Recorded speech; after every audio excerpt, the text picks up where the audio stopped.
Confidence అంటే Paul sir దెప్పొర్రి. Public పట్టించుకోరని తెలిసినా, memes ఏసి పతాలను పల్సగా చేస్తారని తెలిసినా, ఏపీ ఎలక్షన్లలో ఎంపీగా నిలబడ్డా ఆయన గుర్తేందో ఎవ్వరికి గుర్తులేదని కూడా తెలిసినా, ప్రచారంలో మాత్రం జోరు చూయిస్తుండు. తీరొక్క గెటప్లతోని సోషల్ మీడియాలో సందడి చేస్తుండు. ఇగో ఈ అలగిట్లా విశాఖ ఎంపీ క్యాండిడేట్ గా నిలబడి కుండ గుర్తుకు ఓటేయరు అనుకుంటా బాగానే తిరుగుతుండు కదా పాల్సారు. మొన్న జాలరి గెటప్ తోని వారెవ్వా అని అనిపించిండు కదా. ఇక వల పట్టుకొని నన్ను గెలిపిస్తే ఏమేం చేస్తా అని చెప్పుకుంటా ఓటర్లకు వలేసుకుంటా ఓట్లు ఒల్లేసుకునే ఉపాయం చేసిండు. ఇక ఇలా ఇంకా వెరైటీగా ఇగో ఇట్లా తాటి ముంజలు కొట్టుకుంటా తగ్గేదేలే అని చూయించిండు. అలవాటున్నట్టు బాగానే కొడుతురు కదా సార్ ముంజలు. లైఫ్ లో తాటి చెట్టు ఎక్కలేదు, ఎప్పుడు కొట్టలేదు, అయినప్పటికీ 30 సెకండ్లలో కొట్టా. ఏ పనైనా మనకు సాధ్యమే.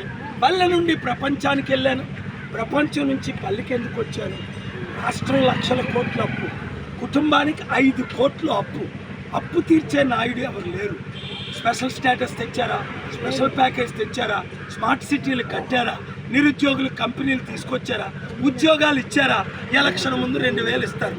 ఈ సైకిల్ వాళ్ళు ఫ్యాన్ వాళ్ళు తీసుకోండి, అందరూ ఇస్తారు. ఓ నిలవేసలు ఇచ్చుకున్నట్లా మీకు మీరే తోపు, ఆ లిస్టులో మీరే టాపు.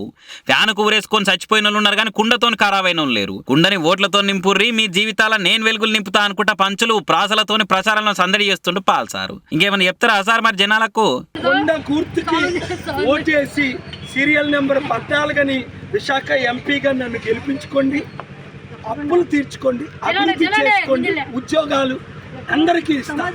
ఒక్క అవకాశం నమ్మిన వాళ్ళు అందరూ 10 మందికి 100 మందికి చెప్పి మే 13 సోమవారం దగ్గరుండి తీసుకొని వెళ్ళి సైకిల్ మర్చిపోండి, ఫ్యాన్ మర్చిపోండి, కొండను గుర్తించుకోండి.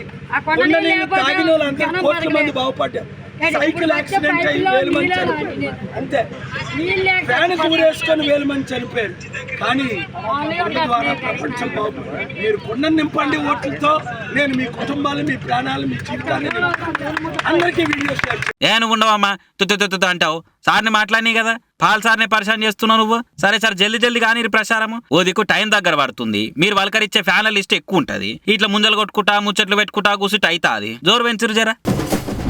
పాలు పూలు అమ్మితేనే కాదు, మల్లారెడ్డి సారు ఏం చేసినా వైరలే, ఏ ముచ్చట ముంగటేసుకున్నా ట్రెండే. మొన్న ఈటలతోని మాట్లాడుకుంటా మీ పార్టీ గెలుస్తుంది కాంగ్రెస్ అని చెప్పే వరకల్లా బీఆర్ఎస్ క్యాడరు బీపీ పెంచుకున్నారు. సోషల్ మీడియాలో ఒక్కొక్కరు ఒక్కో తీరు కామెంట్లు చేశారు. కానీ ఇవాళైతే అసవంటి ఏం కాకుండా ప్రచారంలో పబ్లిక్ తోని కలిసిపోయి ఇగో గిసువంటి పనులు చేసిండు. ఏం చేస్తా సోషల్ మీడియాలో హల్చల్ అయితాము అని సార్ ప్లాన్ చేసి దిగుతాడో, లేకుంటే సారే ఏం చేసినా స్పేస్ లేకపోయినా క్రియేట్ చేసుకొని ఎక్స్పోజ్ చేస్తారో గానీ మాస్ మల్లనే యాక్టివిటీస్ అన్ని వేరే లెవెలే. ఉత్తప్పుడే ఏదో ముచ్చటతో కానొచ్చే మల్లారెడ్డి ఎంపీ ఎలక్షన్ ప్రచారం టైంలో ఉత్తగుంటాడా? దుండిగల కాడ తడిసిన వాటిని ఆరబెట్టుకుంటే రైతులకు సాయం చేసింది ఇట్లా.